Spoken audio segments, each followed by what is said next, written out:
ma petite pupuce. Comment ça va mon lapin? Va falloir que je te coupe tes griffes, toi. Ma poupée. Ma petite puce. Bonjour à tous, j'espère que vous allez bien. Je suis ravie de vous retrouver aujourd'hui dans cette nouvelle vidéo qui est ma sélection de sorties livresques pour le mois de mars. Je vais donc tout simplement vous présenter les 7 titres qui vont sortir ce mois-ci et qui ont particulièrement retenu mon attention. Et dans la deuxième partie de la vidéo, comme d'habitude, je procéderai au tirage au sort dans ma saga Bookjar et nous verrons ensemble quelle sera la suite de séries que je devrais lire prochainement. Je commence donc par la date du 1er mars où sortira La Belle et la Bête Histoire éternelle aux éditions Hachette avec une jolie illustration de couverture, et ce récit qui me semble être un one-shot est écrit par Jennifer Donnelly qui est également l'auteur de la saga Waterfire dont je possède déjà les 3 premiers tomes sur les 4 que compose sa première série.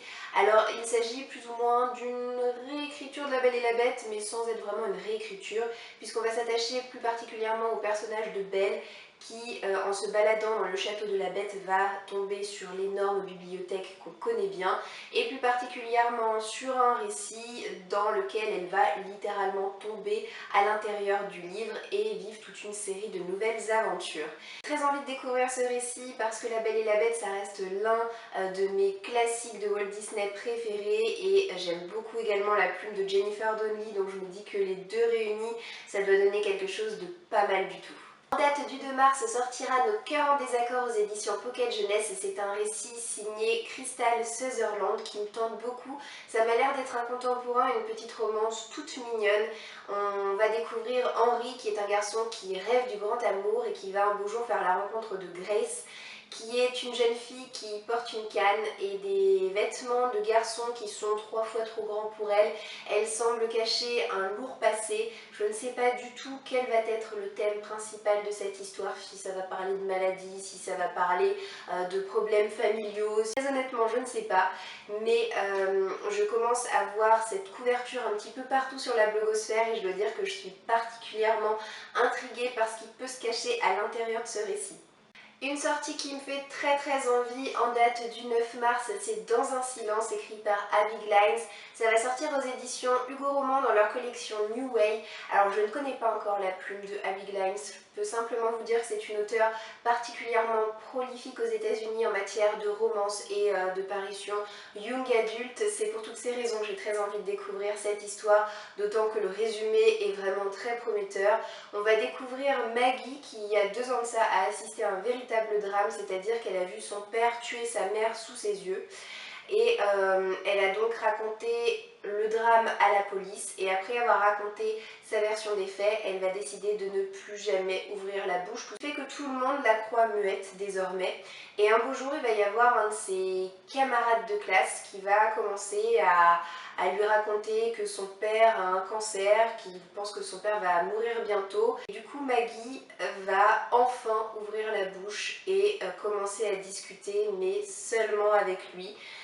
Ça m'a l'air très émouvant comme histoire, ça m'a l'air d'être particulièrement incroyable au niveau des émotions que je pourrais éventuellement ressentir à la lecture de ce livre. Donc normalement je suis censée recevoir ce livre courant mars, et il me tarde vraiment de mettre le nez dedans, c'est une des sorties du mois de mars qui me tente le plus. Également en date du 9, aux éditions Hugo Roman, mais cette fois dans leur collection New Romance, va sortir le tome 2 de la série Elements qui va comporter 4 tomes en tout. Le premier tome de cette série, c'était The Airy Bricks que j'ai lu il y a peu de temps, et je ne savais même pas quand je l'ai lu que le tome 2 allait sortir, donc je suis juste hyper heureuse étant donné que ce livre a quand même signé mon tout premier coup de cœur de l'année. Donc le tome 2, The Fire, va sortir le 9, donc quelques jours à peine. Je me languis énormément. C'est écrit toujours par Brittany Cherry, et du coup ça va mettre en scène 2 personnages que tout semble opposés, mis à part que ils sont amis dans la vie et qu'ils ont tous les deux vécu des situations familiales assez difficiles, et ils vont entamer une relation qui va un petit peu les consumer l'un l'autre. Alors si c'est aussi poignant que The Airy Breeze, moi je dis oui. Je passe maintenant à la date du 15 mars avec la sortie du 3e et dernier tome de la trilogie Young Elite écrite par Marie-Lu qui va sortir aux éditions Castlemore. Je possède le premier tome de cette trilogie dans ma pile à lire que je n'ai pas encore lu. pour le moment de cet auteur. J'ai simplement lu le premier tome de sa précédente trilogie Legend, qui est plus de la dystopie, tandis que Young Elite, on est plutôt rangé du côté fantasy. On va découvrir le personnage d'Adelina qui a survécu à une étrange épidémie qui a frappé son pays et qui a laissé énormément de victimes. Et les survivants de cette épidémie sont des enfants dont le corps a subi une étrange mutation, c'est-à-dire que leurs cheveux sont devenus argent, ils possèdent des espèces d'étranges marques sur leur épiderme, et les personnes qui sont saines, qui n'ont pas été affectées par cette maladie, ont tendance à penser que ces survivants sont maudits.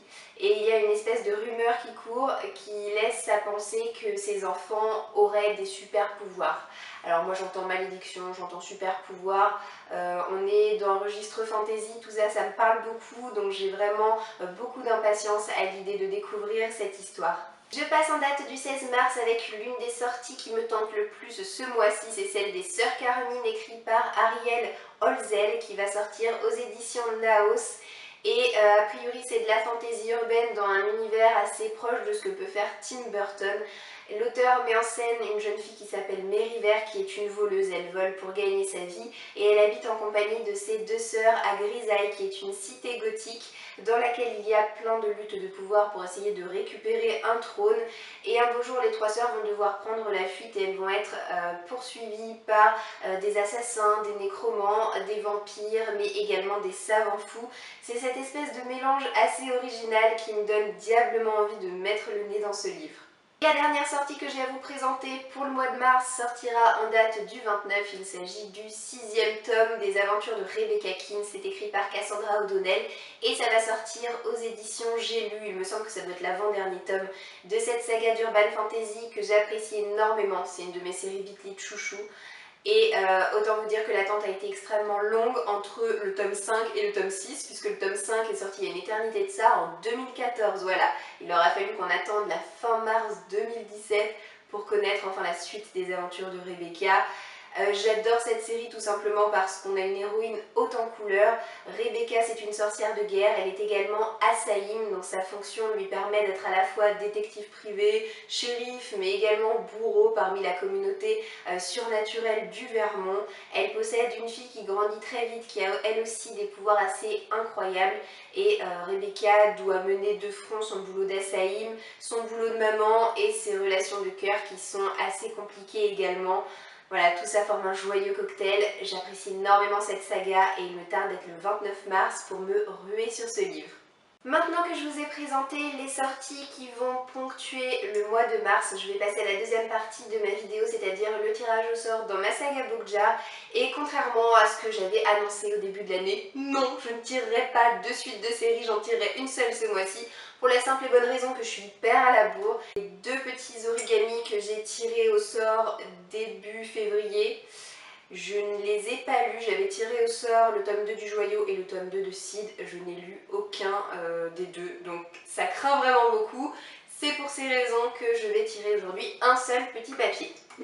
Hop, ça va être celui-ci.